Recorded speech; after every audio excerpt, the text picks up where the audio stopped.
This one is right out of the box. It's these are all Dragon half tracks. This is the M4A1. It's not finished yet, and it's right out of the box. So I haven't done anything to it. This started off as an M-3 half track, and I scratch built the bed and the gun turret, and it's an M15A1. It's an anti-aircraft. It's got a 37 and 250s, and I scratch built that, the whole turret and the whole box, everything behind the cab. So is the weapons from your parts box, or you scratch built the weapons also? Well, machine guns I didn't scratch build, and the gun barrel for the 37 is modified from something else. I don't remember what it was. I've been working on this thing for a year or something. Shit. This is an M15A Special, it was called. They built them in Australia for use in the Philippines, put in Bofors gun on the back of an M3 half-track. So once again, I scratch-built the bed, the turret. The gun, I think, was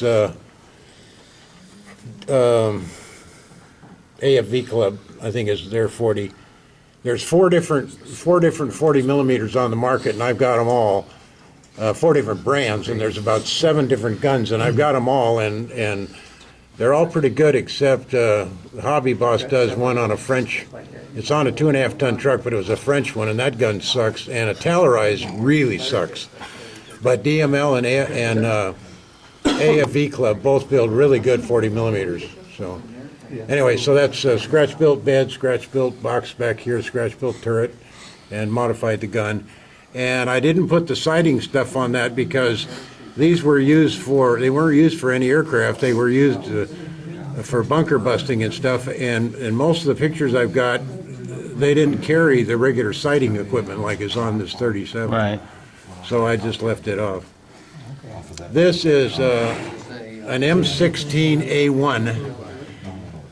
When they were in Korea, they didn't have enough M16s. They were good for those Chinese mass charges with the quad 50s. So they converted to like 1,600 M3, standard M3 half tracks, put an extra riser under the pedestal, and put the quad turret from the M55 trailers, quad 50 turret, and then added the armored shield. So I did that. I built the pedestal, built the shield, and did the mods. But so that one was fairly simple. This one, just before the D-Day landing, they converted 325 M2 half tracks to what became called the M16B, and they put a riser under the gun mount, and they mounted the same quad 50 off the M55 trailers in an M2 half track.